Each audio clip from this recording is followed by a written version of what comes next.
शुक्रिया खुशबू जी, शुक्रिया इस आयोजन में, और जो बहुत ज़रूरी आयोजन है आज के लिहाज से। आप सब इतनी तादाद में आए हुए हैं। आज मैं अपनी बात शुरू करूंगा एक मेरी प्रिय कवित्री हैं जसिंटा किरकिट्टा की एक छोटी सी कविता से, कि जब मैंने अ से अनार लिखा, उन्होंने कहा आह कितना सुंदर। जब मैंने आ से आम लिखा तो उन्होंने आम के गुण गाए। जब अ से अधिकार लिखा वे भड़क गए। और आज दिल्ली के इस जिस परिसर में हम हैं, आजादी के अमृत काल के वक्त भी इस परिसर में आदिवासी समाज के इतिहास पर एक किताब लिखी जाए और उसका विमोचन हो और इतनी तादाद में लोग उसमें शामिल हों, ये वो नया इतिहास है जिसका इंतजार करते करते अमृत काल आ गया। इसके लिए मैं लेखक को बहुत बधाई देना चाहता हूं। और इस किताब के लिखने में जो हिम्मत जुटाई डॉक्टर जितेंद्र मीणा ने, और इस किताब को छापने में, प्रकाशित करने में अनबाउंड प्रकाशन ने जो हिम्मत दिखाई कि जिन्हें उपेक्षित तिरस्कृत किया जाए उन्हें वो मुख्य धारा में ले आएंगे, इतनी खूबसूरत किताब की शक्ल में ले आएंगे, और दिल्ली के इतने भद्र एलीट अंग्रेजी दां शहरी वर्चस्व वाली जगहों में उसका विमोचन कार्यक्रम कराएंगे। यह सब अपने आप में प्रतिरोध की एक श्रृंखला खड़ी करता है। इसके लिए मैं प्रकाशक अनबाउंड प्रकाशन के अलिंग जी को बहुत धन्यवाद देता हूं। और इस किताब को गौर से देखिएगा। इसका कवर पेज पीले और हरे रंगों के मेल से बना है। इसके मुख पृष्ठ पर भारत का नक्शा है और उस नक्शे के ऊपर आदिवासियों के प्रतीकात्मक चिन्हों के बीच लिखा हुआ है राष्ट्र निर्माण में आदिवासी। यानी ये कवर पेज ही दावा करता है कि ये मुल्क हमारा है, लेकिन जो इस देश, इस दुनिया के सबसे पहले मूल निवासी थे, उनके साथ सबसे बड़ा धोखा या साजिश किसी तलवार, बंदूक या तोप ने नहीं की। उसके साथ सबसे बड़ी साजिश कलम ने की, जिनके ऊपर यह हक था कि वो इतिहास में दर्ज करेंगे उन आदिवासियों के इतिहास को भी। उन्होंने धोखा किया, तो जो कलम ने धोखा किया उस धोखे का हिसाब करने के लिए आदिवासियों ने खुद अपने हाथ में कलम उठाई है। और जितेंद्र मीणा को मैं बहुत बधाई देता हूं कि उन्होंने इस तरह की शानदार कोशिश यहां पर की है। और इसमें जो आदिवासी लिखा हुआ है वो नीले रंग से लिखा हुआ है। और यहां संपादक आशीष जी हैं और प्रकाशक हैं। मैं आप सबका ध्यान इधर आकर्षित कराना चाहता हूं, और इसलिए आकर्षित करना चाहता हूं कि कुछ चीजें होती हैं। जैसे मैं बचपन में जब गाड़ी चलाना सीखा तो मैं ये नहीं बोलने वाला था कि मैं भी बचपन में आदिवासियों के बीच रहा करता था। मैं बिल्कुल उधर नहीं जा रहा हूं। मेरा तो आदिवासियों से जन्मों जन्मों का नाता है। ये वाक्य नहीं बोल रहा हूं, मैं एक किस्सा सुनाना चाह रहा था कि जब अपने से गाड़ी चलाना होता था अकेले तो लगता था कि हमें अच्छी ड्राइविंग आती है, लेकिन जब कोई बहुत खास परिवार का बैठ जाता था तो हाथ कांपते थे। अब कोई अगर लेखक हो तो उसकी किताब पर बोलना आसान है, लेकिन लेखक से पहले कोई मित्र हो तो जोखिम भरा है कि भाई आप क्या बोलेंगे, संभल के बोलना। फिर भी मैं कुछ बातें इतिहास के थोड़े से पुराने पन्नों को उधेड़ते हुए, प्रोफेसर अंशु कुमार और प्रोफेसर मनोज झा यहां बैठे हुए हैं, प्रोफेसर सोना झरिया मिंज बैठी हुई हैं, मैं थोड़ा सा कुछ साल पहले पन्ना पलटना चाहता हूं। शायद दिसंबर या जनवरी का महीना था, साल 2018-19, और इस देश में 13 पॉइंट रोस्टर आया था। और इसलिए मैं कह रहा हूं इस मंच पर यह बात बोलनी चाहिए, क्योंकि ये सारे लोग जो मंच पर हैं वो सारे उस आंदोलन से जुड़े हुए हैं। और उस समय पूरे देश में रोस्टर आंदोलन के खिलाफ जो अगुवाई थी वो दिल्ली विश्वविद्यालय ने की थी, उनमें हम लोग शुमार थे। लेकिन उसी बीच में जितेंद्र मीणा एक बार एक नया मुद्दा एक बैठक में ले आते हैं कि आदिवासियों के वन अधिकार अधिनियम से छेड़खानी हो रही है और उन्हें कागज दिखाने के लिए कहा जा रहा है कि अगर आपको यह साबित करना है कि वो जमीन जिस पर आप नहीं आपके पुरखे रहते आए हैं वो जमीन आपकी है, इसके लिए आपको कागज दिखाना पड़ेगा। हम लोग भी समझे कि यह कौन सा मुद्दा है, इस पर हम लोग क्या करेंगे क्या नहीं करेंगे। लेकिन जितेंद्र मीणा ने उसका पूरा शोध किया हुआ था और उसके बाद धीरे धीरे वो मुद्दा बना और मुझे याद है जंतर मंतर पर एक बड़ा आंदोलन हुआ और उस समय देश में यह नारा लगा था कि भले जेल में जाएंगे हम कागज नहीं दिखाएंगे। लेकिन शाहीन बाग की वो दादियों ने जो नारा लगाया कि उस समय सीएनआरसी के नाम पर संविधान से जो छेड़खानी हो रही थी, तब लोगों को लगा कि ये सारा झगड़ा तो केवल मुसलमानों के खिलाफ है, हमारा नंबर तो आएगा नहीं। लेकिन जब आदिवासी समाज का पूरे देश में आंदोलन खड़ा हुआ कि आप जो कागज मांग रहे हो असल में आपका निशाना हमारी जमीन है और उस जमीन के नीचे जो खनिज संसाधन है जो हमारे हैं उसे आप छीनना चाहते हो। और उस समय मैं लेखक के बारे में बस थोड़ा सा परिचय देना चाह रहा हूं कि यह किताब भले बाद में आई, लेकिन लेखक ने आदिवासी मुद्दों पर बोलना, लिखना और लड़ना कई वर्ष पहले से शुरू कर दिया था और कई ऐसे किस्से वो आते रहे जैसे हम लोग भी नहीं जानते थे। बाद के दिनों में तमाम लोग प्रोफेसर हैं। अब जैसे प्रोफेसर मनोज झा जी बैठे हुए हैं, संसद में मैंने एक वीडियो देखी कि ये दो लोग उधर से जा रहे हैं, सामने से कोई विपक्ष का सांसद आ रहा है तो अभिवादन की शैली में कर रहा है, गली गली में शोर है। अब आगे वाला नहीं बोलता हूं क्योंकि संसद के परिसर वाली बात है। तो ये माहौल है। कल को कोई आपका आरक्षण चुरा रहा था, आज कोई वोट चुरा रहा है, कल आपका जल, जंगल, जमीन, शिक्षा, अधिकार, हक सब कुछ चुरा लेगा अगर इस तरह की किताबें नहीं आएंगी तो, जो बताएंगी कि आपको किस चोरी से बचना है। और इसलिए इस किताब में जो भूमिका है उस भूमिका से अपनी बात प्रोफेसर एन सुकुमार ने एक इशारा कर दिया है जिसकी तरफ लेखक और प्रकाशक दोनों को ध्यान में रखना होगा कि अगर यह किताब हिंदी की बजाय अंग्रेजी में होती तो और जल्दी वो इस पूरी किताब को पढ़ लेते। और मैं उम्मीद करता हूं कि अगला कार्यक्रम अंग्रेजी संस्करण के साथ हो ताकि अंग्रेजी दान लोग भी आदिवासियों के इतिहास को पढ़ें और जानें। तो अब बहुत सारे प्रोफेसर लोग हैं, एक निकाला हुआ प्रोफेसर उनके बीच में बोल रहा है। निकालने के बाद अच्छा यह हुआ कि मौका मिला अपने देश, अपने संस्कृति, समाज के बीच जाने का। और मैं एक अपने ही वाकये से शुरू करता हूं, हालांकि अगले 10 मिनट में अपनी बात खत्म करूंगा। ओबीसी समाज का, पूर्वांचल का एक व्यक्ति जिसे बचपन के, जिसके चारों तरफ का माहौल क्या था, वो हमारी तरफ नारे लगाते थे, तब शाखाएं कम लगती थी लेकिन नारे तब भी लगा करते थे। और वो नारे लगा करते थे कि जपो निरंतर एक जबान, हिंदी हिंदू हिंदुस्तान, तबही सुधरे जन्म निदान, तबही भला करें भगवान। बचपन से सुनते थे हिंदी हिंदू हिंदुस्तान। यह अलग बात है कि एक देश के ऊपर एक भाषा थोपने वाले क्यों ये भूल जाते हैं कि इस देश में कदम कदम पर बदले पानी, चार कोस पर बानी। आदिवासी जिंदा कहां रहा?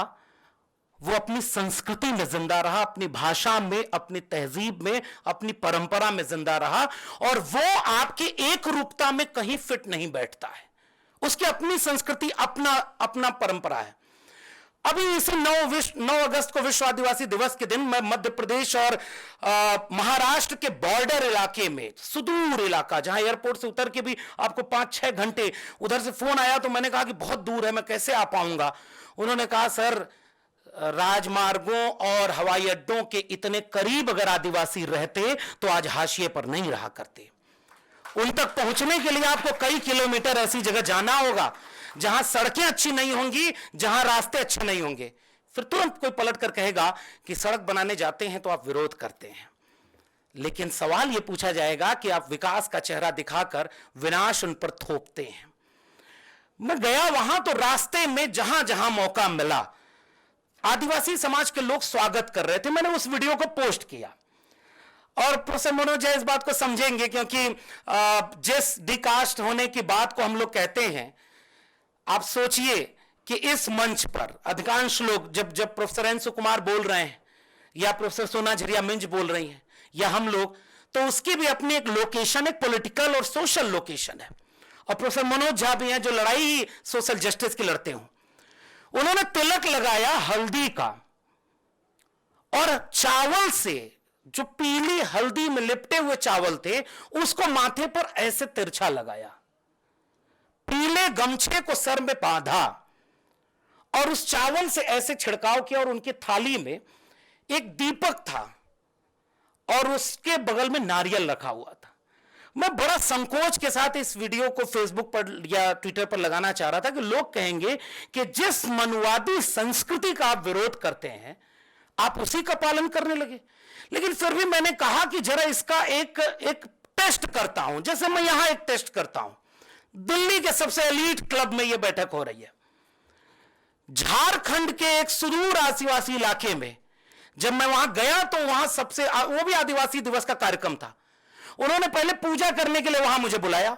मैंने कहा साहब इतने कैमरे लगे हुए हैं, वहां जाके पूजा करना है?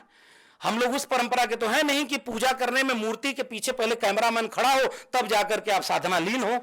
वो फोटो छपती है तो लगता है कि आप महान पुजारी हैं।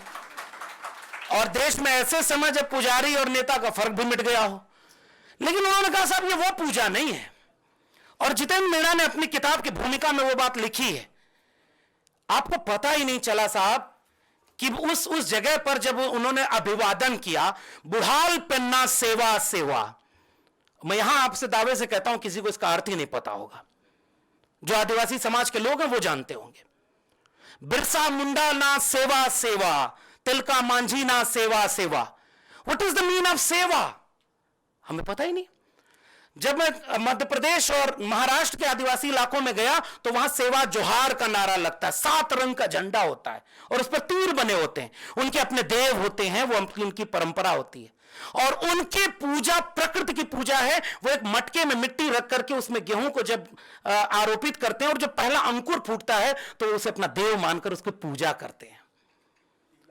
पीला उसी से है, प्रकृति का रंग। इसीलिए ये बात भूल न जाऊं, इसलिए लेखक ने याद फिर दिला दिया है कि किताब का रंग पीला है। यह आदिवासी संस्कृति का द्योतक है।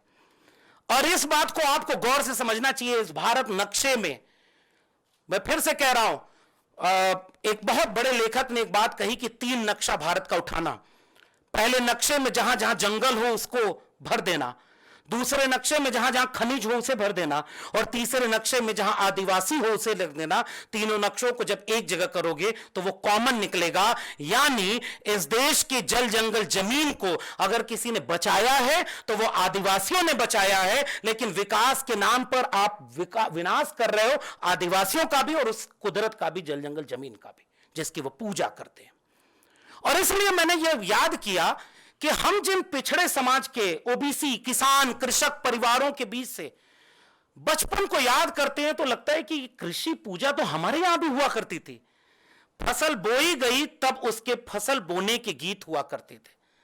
फसल काटी जाए तो उसके फसल काटने के बाद पहला बीज उसका एक आग में जलाकर उसे होला कहते थे। और बाद में कोई होलिका की कहानी आई और होला की कहानी पर बैठ गई। बाकी आप समझदार लोगों को इशारा काफी है। तो कैसे कैप्चर किया जाता है? और जितेंद्र मीणा ने अपनी किताब की भूमिका में यह बात बहुत साफ लिखी है कि इतिहास उन लोगों का कभी नहीं बनता जो अपने इतिहास को लिखते और दर्ज करते नहीं, और कमजोर लोगों का कोई इतिहास कभी कोई लिखता भी नहीं। इसलिए मैं जब उस पूरी परंपरा को देखा और फेसबुक के नीचे कमेंट को देखा तो सब लोग ये लिख रहे हैं कि भाई आप तो वही निकले, आप आरती करवा रहे हो, आप हल्दी और इसका वो। तब मुझे लगा कि इस देश में अभी पता ही नहीं लोगों को कि आदिवासियों की संस्कृति क्या है, और वैसे ही कृषक समाज की संस्कृति क्या है। कृषक समाज की परंपरा, हमारे यहां ओबीसी घरों में भी आप पुरानी परंपरा में जाएंगे तो पीले गमछे से स्वागत होता है। हल्दी और चावल और दूध उस शादी में सबसे पवित्र मान करके उसकी पूजा होती है। तो कुदरत के बीच सबसे पहला रिश्ता उन्हीं लोगों का था जो जल जंगल जमीन से जुड़े थे। बीच में कोई बैठ गया जो बताने लगा कि हम वो ठेकेदार हैं जो आपकी पूजा को भी वैध और अवैध साबित करेंगे। और उन्हीं लोगों के हाथ में जब कलम आई, महात्मा ज्योतिबा फूले ने उन्हीं लोगों के लिए लिखा है कलम कसाई। बहुत कठिन शब्द है, चुभेगा। हम भी चाहते हैं कि चुभे। बहुत आसान चीजों से, फूल से इलाज होता भी नहीं। जी नहीं सकता तो जीने की तमन्ना छोड़ दे, बहते बहते रुक जाए वो दरिया छोड़ दे। फूल था मैं और मुझे कांटा बनाकर रख दिया, और अब कांटे से कहते हो कि चुभना छोड़ दे। तो हम तो चाहते हैं कि ये बातें आपको चुभें कि आपने इतिहास में किस तरह से चीजों को लिखा है। और हमारे भारत आदिवासी पार्टी के सांसद राजकुमार राज जी हमारे बीच में आए हैं। मैं चाहता हूं कि वो भी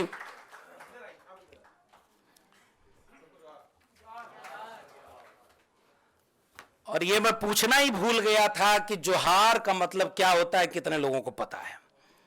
और मैं ये सवाल यहीं से उठाना चाहता कि सेवा जोहार का नारा क्यों लगता था, और जोहार का नारा और उलगुलान का नारा किसके लिए लगता है।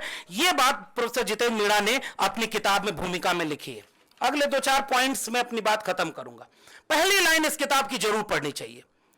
नर्मदा और सिंधु के किनारे बसी वे आदिवासी बस्तियां इस भारत की ऐतिहासिक विरासत हैं जिन्होंने इस महान सभ्यता को जन्म दिया। लेकिन गंगा को केंद्र में रख करके जिन्होंने भारत का स्वप्न देखा, उन्हें तो पता ही नहीं कि नर्मदा और सिंधु के किनारे आजकल क्या हुआ था और उस जमाने में क्या हुआ था। और मुझे याद आ रहा है जयपाल सिंह मुंडा का संविधान सभा में दिया हुआ वो भाषण कि हम 6000 साल से इस देश के मूल निवासी सिंधु घाटी सभ्यता के वारिस हैं, और आपको हमें लोकतंत्र सिखाना नहीं है, आपको लोकतंत्र हमसे सीखना होगा। इस किताब में भूमिका जो है वो बहुत महत्वपूर्ण है, और इस भूमिका को बार बार पढ़ा जाना चाहिए। यह भूमिका आपको परिचित कराएगी जिन्हें पता ही नहीं कि जोहार, सेवा जोहार, उलगुलान आदिवासी संस्कृति, आदिवासियों की परंपरा और वर्तमान में आदिवासियों के साथ कितने तरह का अन्याय हो रहा है। इस किताब की भूमिका में वो सारी बातें लिखी हुई हैं। और कानून के नाम पर किन लोगों ने जब कानून बनाया तो वो कानून विरासत, अस्तित्व और सांस्कृतिक और आर्थिक आधार के खिलाफ चला गया। और फिर आंकड़ों के साथ यह दावा करती है कि एक समय जब जंगल को निजी संपत्ति घोषित किया गया तो आदिवासियों के ऊपर किस तरह का जुल्म हुआ। इसलिए भी इस किताब को जरूर पढ़ा जाना चाहिए। भारत में क्रिमिनल ट्राइब एक्ट का कानूनी आधार आवारागर्दी अधिनियम और आदतन अपराधी अधिनियम में निहित है। आवारागर्दी अधिनियम पता ही नहीं होगा। आजकल कल पार्लियामेंट में हमारे राजकुमार भाई बैठे हुए हैं, एक बिल आ रहा है, ऐसे मौके पर आ रहा है जब जो सबसे जरूरी बिल है उस पर चर्चा नहीं हो रही, नारे लगा के सबकी परीक्षा ली जा रही है। लेकिन वो बिल लाया जा रहा है कि 30 दिन में, अभी उलाका साहब बोल के गए, मैं उसका भी एक थोड़ा सा जवाब देना चाहूंगा कि वो बिल लाया जा रहा है 30 दिन अगर कोई जेल में रहा तो उसके बाद 31वें दिन उसका पद और कुर्सी सब चली जाएगी। और विपक्ष के एक नेता ने पूछ दिया कि चक्की पीसिंग वाला नारा जिसके लिए दिए थे उसको डिप्टी सीएम बनाए बैठे हो। तो वो जो क्रिमिनल ट्राइब, और आपको पढ़ना चाहिए डॉक्टर बाबा साहब अंबेडकर और जयपाल सिंह मुंडा के बीच संविधान सभा की बहस को। और उस समय मैं एक रेफरेंस आपके लिए ले आया हूं क्योंकि इससे अच्छा मंच उस बौद्धिक बहस को लोगों के बीच ले जाने का नहीं है। यह बात बिल्कुल दुरुस्त है कि आदिवासी समाज बिल्कुल मुख्तलिफ है, बिल्कुल अलहदा है। उसे शेड्यूल कास्ट के साथ जोड़ करके दोनों की लोकेशन अलग अलग थी, वो अछूत थे। न ओबीसी में कोई अछूत था और न आदिवासी में कोई अछूत है। आदिवासी को अछूत होने का मतलब ही नहीं। वर्ण सिस्टम जब आरोपित आप करते हैं, और इस किताब को इसलिए भी पढ़ा जाना चाहिए कि इसमें राजा शंकर शाह और रघुनाथ शाह, उनके बारे में बाकायदे एक अध्याय लिखा हुआ है, और वो राजा हैं। छत्तीसगढ़ के इलाके में राजा वीर नारायण सिंह है, वो राजा हैं। गोंडवाना में रानी दुर्गावती हैं, वो रानी हैं। भीलवाड़ा राजकुमार रोज जी उसका पूरा आंदोलन चला रहे हैं कि भीलों का अपना एक पूरा राज्य बने, क्योंकि वहां के वो राजा रहे हैं। अगर वर्ण व्यवस्था में आदिवासी, दलित, पिछड़े, सब शूद्र थे, तो उनके बीच से राजा कैसे पैदा हुए? सम्राट अशोक, चंद्रगुप्त मौर्य, देवगिरी के यादव, गुर्जर पाल प्रतिहार वंश, चोल से लेकर के गोंडवाना भीलवाड़ा, इसका मतलब कि वाणा सिस्टम न तो आदिवासी पर कभी फिट बैठता है, न दलित पर, न ओबीसी पर। वो एक आरोपित व्यवस्था है जिससे आप अपनी संस्कृति को भूल जाओ और एक व्यक्ति, एक ग्रंथ, एक संस्कृति, एक नेता, एक झंडा और एक ही सब कुछ के रंग में रंग दिया जाए। इसलिए भी इस किताब को पढ़ा जाना चाहिए। इसलिए उलाका जी जब ये बोल रहे थे कि नुकसान हुआ, मैं वहां पर देख रहा हूं कि जब 1949 में बाबा साहब अंबेडकर ने एक प्रस्ताव लाया था, और तारीख के साथ इसको देखना चाहिए। 1947 से 1949 के बीच एडवाइजरी कमेटी जो आदिवासी लोगों के साथ बनी थी, जितेंद्र मीणा ने बाकायदे अपनी भूमिका में लिखा है कि केवल 7.5, 8, 9% जिसकी आबादी हो उसकी केवल 16 लोग संविधान सभा में थे। तो जब नया भारत बनाया जा रहा था तो आदिवासी कहां थे और उस संविधान सभा की बहस में कहां है वो? उसके बाद उन्होंने कहा कि वो मांग ये कर रहे थे कि जो राज्य जहां आदिवासी ज्यादा हैं उन राज्यों में उनको विशेष अधिकार मिलना चाहिए। मांगा उन्होंने अधिकार और मिला केवल आरक्षण। मुझे लगता है आदिवासी समाज की यह दिक्कत रही है और इसलिए भी वो लड़ते हैं। लेकिन डॉक्टर बाबा साहब अंबेडकर ने 11 मई 1949 को अल्पसंख्यक राजनीतिक संरक्षण पर एडवाइजरी कमेटी और उसके बाद 24 अगस्त 1949 को ड्राफ्ट आर्टिकल 294 जो बाद में कॉन्स्टिट्यूशन में आर्टिकल 332 में आता है, पूरे देश में जैसे शेड्यूल कास्ट को रिजर्वेशन मिला वैसे ही शेड्यूल ट्राइब को भी नहीं वो चीज मिल पा रही है जो वो चाहते हैं, तो कम से कम रिजर्वेशन तो मिले। यह काम उस एकता को दिखाता है जो उस बहुजन आइडेंटिटी पॉलिटिक्स को जोड़ती है। अलग होने के सामाजिक, सांस्कृतिक, आर्थिक कई कारण हैं, लेकिन जोड़ने के जहां जहां इतिहास हैं उस इतिहास को पढ़ना चाहिए। अब मैं आखिर में एक दो बातें कह के अपनी बात को खत्म करूंगा, उसके बाद दो वक्ता हैं उनको अपनी बात को पढ़ना है, सुनेंगे आप। एलिवेशन ऑफ कास्ट में बाबा साहब डॉक्टर अंबेडकर लिखते हैं कि इतिहास गवाह है कि भारत के इतिहासकारों ने दलितों और आदिवासियों की भूमिका को मिटा दिया है। जब तक यह देश अपने असली निर्माताओं की पहचान नहीं कर लेता तब तक वह न्यायपूर्ण राष्ट्र नहीं बन सकता।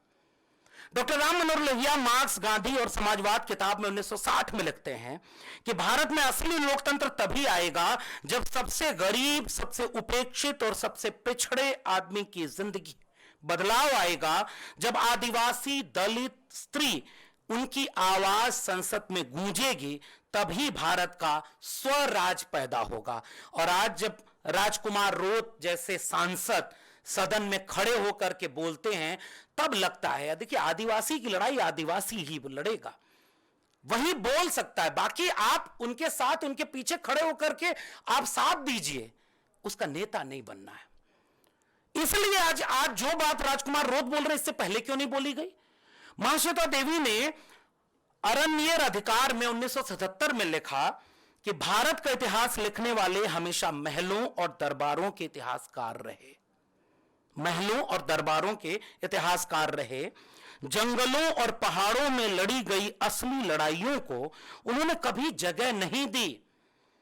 आदिवासी इतिहास इसलिए जिंदा है क्योंकि वह लोगों की यादों और संघर्षों में जिंदा, और उन यादों, संघर्षों से इस किताब ने एक भूमिका निभाई है। यह भूमिका जब जितेंद्र मीणा लिखते हैं तो यह दावा कतई नहीं करते कि आदिवासियों के ऊपर कोई पहली किताब मैं लिख रहा हूं। इसके पहले बहुत सारी किताबें लिखी गई हैं, बहुत सारे काम हुए हैं। जितेंद्र मीणा यह दावा कर रहे हैं कि जिन नायकों को उपेक्षित कर दिया गया, हम उन नायकों की भी बात आपको बताना चाहते हैं।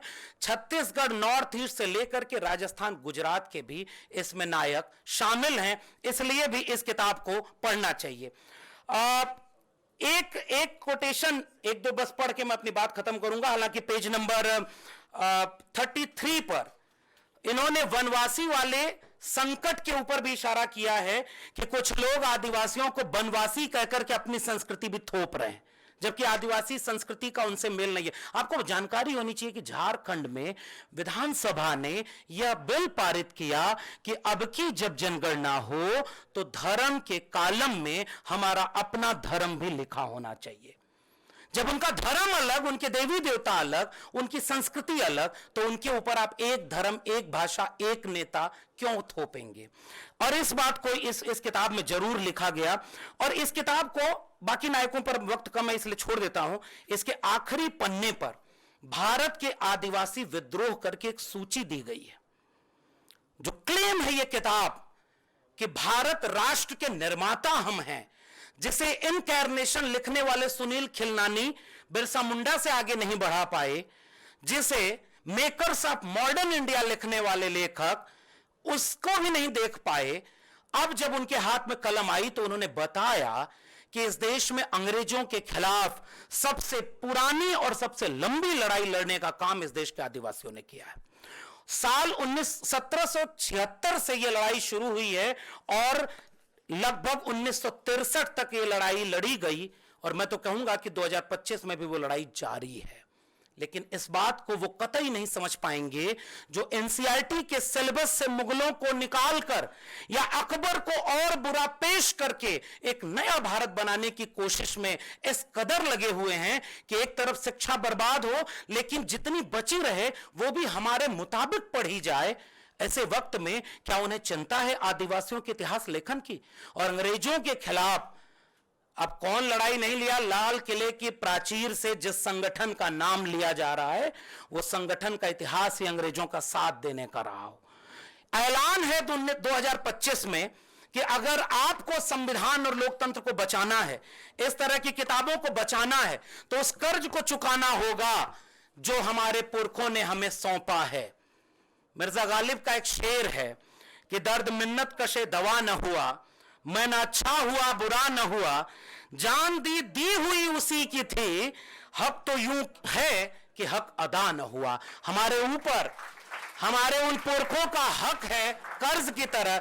डॉक्टर बाबा साहब अंबेडकर, जयपाल सिंह मुंडा, बिरसा मुंडा से लेकर राम मनोहर लोहिया, भगत सिंह, तमाम लोगों का कर्ज है। इस किताब के जरिए उस कर्ज को पढ़ते हुए हमें लंबी लड़ाई के लिए अपने को तैयार करना होगा। मैं फिर से लेखक जितेंद्र मीणा को, प्रकाशक को और आप तमाम लोगों को धन्यवाद देता हूं कि ऐसे जगह पर हमने इस भूमिका निभाई। बहुत बहुत धन्यवाद। शुक्रिया डॉक्टर लक्ष्मण अपनी बात रखने के लिए। अब मैं बुलाना चाहूंगी